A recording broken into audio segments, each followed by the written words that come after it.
We can usually use possessive case. You can usually use apostrophe and s when the first name is the name of an organization. Nanone birashobora kuba wakoresha iyo apostrophe na s iyo iryo zina ribanza ari izina rya organization runaka. For example, I can say, urashobora kuvuga ngo the government's decision. The government's decision. Biravuze ngo umwanzuro wa government. The government's decision. Kimwe no kuvuga ngo the decision of a government. The decision of a government. Ariko Icyongereza kizavuga ngo the government's decision. Akuvuga ngo the decision of a government. The manager's office. The manager's office. Not the office of the manager. The manager's office. Okay? Not the office of the manager. The manager's office birasobanuye ngo ofisi ya manager. Ufata izina manager inyuma yaryo ugashyiraho iyo apostrophe ugatushyiraho s. Ibaye managers hanyuma ugashyiraho office. Don't say the office of the manager. Ntuvuge ngo the office of the manager.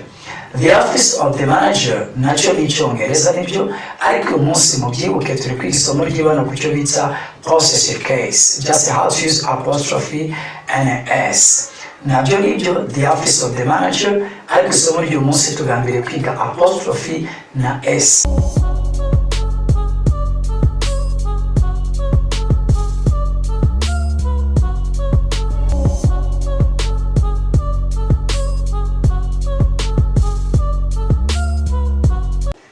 Good morning, good afternoon, good evening, ladies and gentlemen. I say welcome at Family Training Center. Mwaramutse mwiriwe umugoroba mwiza, mbahaye ikaze kuri Family Training Center. My dear friend, if it's your first time to be with us, I want to let you know that we teach English via Zoom wherever you are in the world. If you just want to learn via Zoom, text to me. My phone number is 078 109 6655. Text to me and say, teacher, I want to learn online, and we help you to know English sooner than expected. Nshuti yanjye niba ariko bwa mbere ugeze kuri channel, nagira ngo umenyeshe ko twigisha Icyongereza online ahantu hose uri ku isi. Niba ukeneye kwiga online, nyandikira kuri iyo nimero 078 109 665. Umbwire ngo nkeneye kwiga Icyongereza hanyuma tugufashe. Anyway, let's get started with our today's lesson. Hanyuma reka dutangire isomo ryacu ry'uyu munsi. Today we got a short lesson but very interesting, okay? Umunsi dufite isomo rigufi ariko ry'ingenzi cyane. Today we are going to learn how to use the apostrophe and s after nouns. Umunsi tugiye kwiga uburyo dukoreshamo apostrophe. Abafaransa bayita apostrophe. Ni kariya kantu bashyiraho kameze ukuntu inyuma kagakurikirwa na s, kariya kantu kameze ukuntu niko twita apostrophe. Tugiye kwiga rero ukuntu dukoresha apostrophe na s inyuma y'amazina. Good. Nicyo binasobanura. So wonderful. Hari abantu babyita possessive case, ntacyo bitwaye. Anyway, niryo somo tugiye kwibandaho uyu munsi. We normally use apostrophe and s after the first noun. We normally use apostrophe and s after the first noun. Tujya dukoresha apostrophe na s inyuma y'izina rya mbere cyangwa se inyuma y'izina ryabanje. Let me give you an example. I can say, nk'ubu ugiye ni kwishogeza ngo ndakuvuga ngo isomo ry'uyu munsi ni ringiri, okay? Ndavuga ngo our today's lesson is, ngashira isomo turi bwiki. Today's, urabona today's, yari today kiraho apostrophe na s iba today's. Our today's lesson birasobanuye ngo isomo ry'uyu munsi. Our today's lesson is. Let me give you an example. Kamwelezo again. Okay, say the manager's office. The manager's office. Not the office of the manager. The manager's office. Okay? Not the office of the manager. The manager's office birasobanuye ngo ofisi ya manager. Ufata izina manager inyuma yaryo ugashyiraho iyo apostrophe ugatushyiraho s. Ibaye managers hanyuma ugashyiraho office. Don't say the office of the manager. ntuvuge ngo the office of the manager.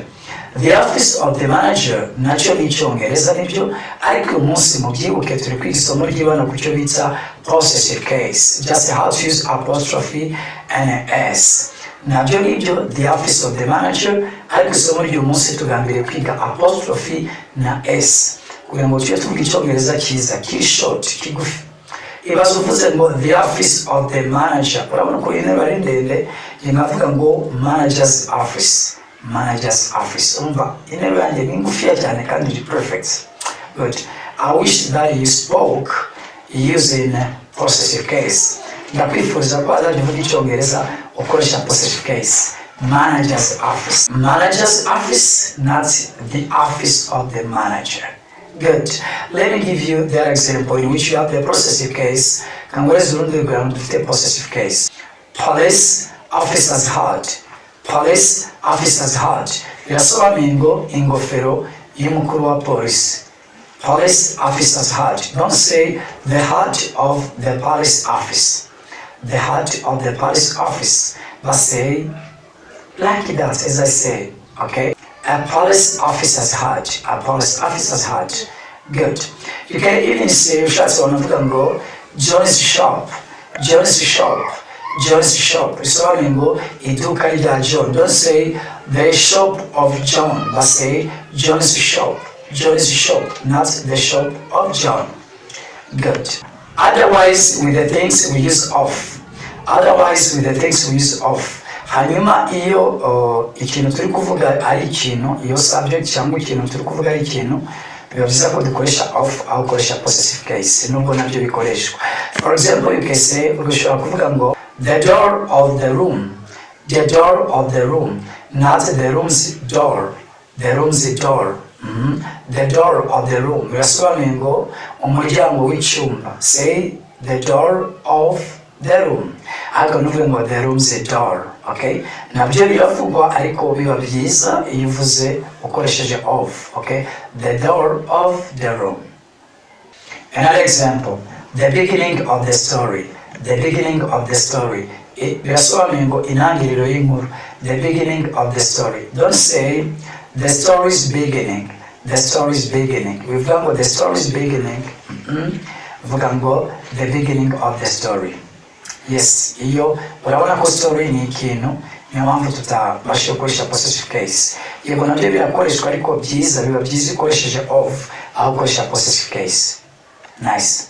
We can usually use possessive case. You can usually use apostrophe and s when the first name is the name of an organization. Nanone birashobora kuba wakoresha iyo apostrophe na s iyo iryo zina ribanza ari izina rya organization runaka. For example, I can say, urashobora kuvuga ngo the government's decision. The government's decision. Biravuze ngo umwanzuro wa government. The government's decision. Kimwe no kuvuga ngo the decision of a government. The decision of a government. Ariko icyongereza cyiza avuga ngo the government's decision. Akuvuga ngo the decision of a government. Nabyo turabivuga ariko ni English iri cheap, ni icyongereza giciriritse. Use the possessive case to sound more fluent. Koresha possessive case kugira ngo ugaragare ko ukuze mu cyongereza cyawe. Also you can say, nanone turavuga ngo the company's success. The company's success. Biravuze ngo intsinzi ya company. The company's success. Alright.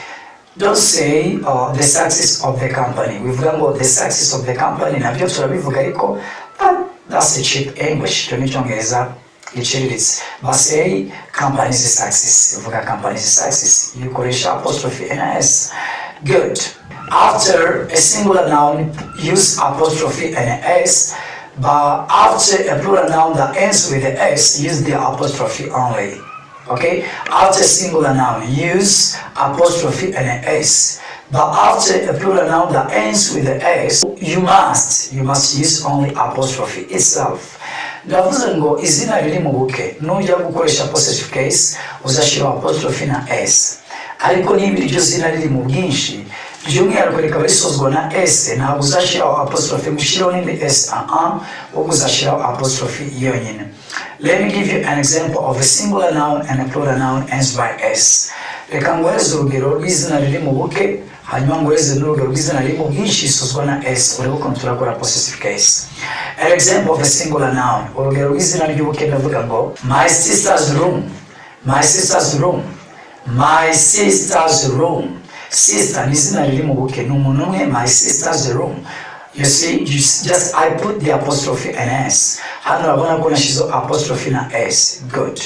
But when we use the plural noun, do you know what we can say? Urabizi dukoresha izina riri mu bwinshi risozwa na s ko twavuga. We can say this, twavuga gutya. My sister's room. My sister's room. My sister's room. More than one sister, but more sisters. Aba sister benshi, bashiki banje benshi. Okay, they are pronounced the same, but the way they are written are very different. Amagambo abiri avugika kimwe uyumvishe, ariko kwandikwa biratandukanye, nawe birebe neza. Iryambere navuze ngo my sister's room yari umwe, dore uko byanditse. Reba irya kabiri my sister's room ari benshi, byanditswe bitandukanye, ndakeka wabibonye neza. Witondere bivugika kimwe, but the way they are written, uburyo yanditse biratandukanye. Know that we can use also the possessive case of apostrophe and s after more than one noun.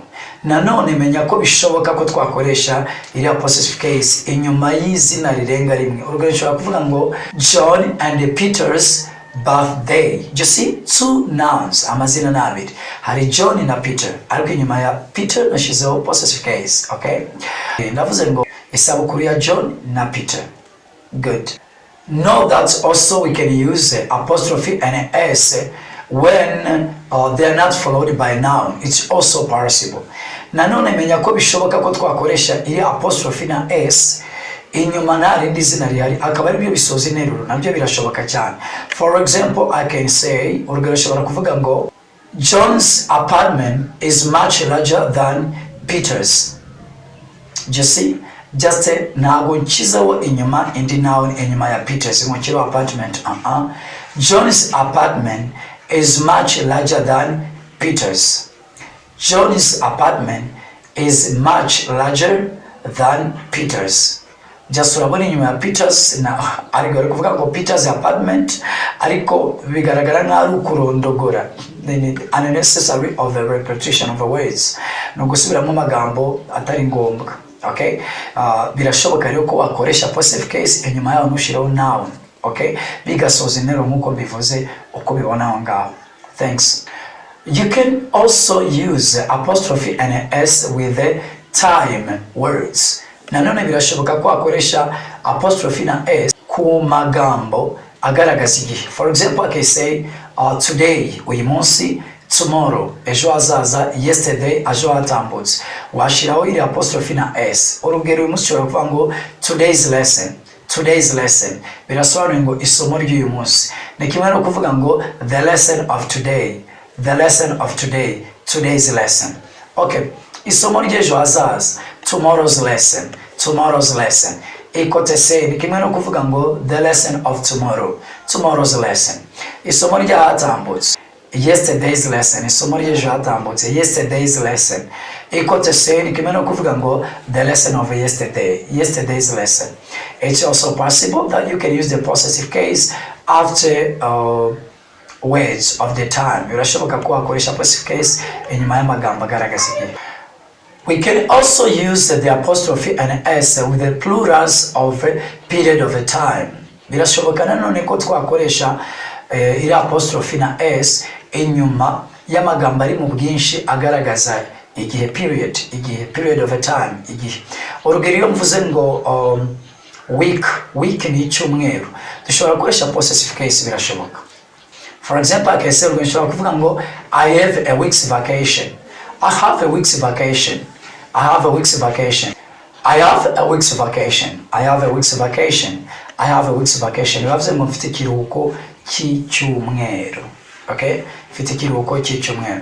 And also you can say, ukoresheje ubwinshi aho bwaruhuke icyumweru kimwe, ukoresheje ubwinshi navuga ngo I have a 3 weeks vacation. I have a 3 weeks vacation. I have a 3 weeks vacation. Biravuze ngo mfite ibyumweru bitatu by'ibiruhuko. Thanks very much my friends. See you in the next lesson. I love you. Akoze inshuti yanjye tuzabona mu masomo y'ubutaha ndabakunda.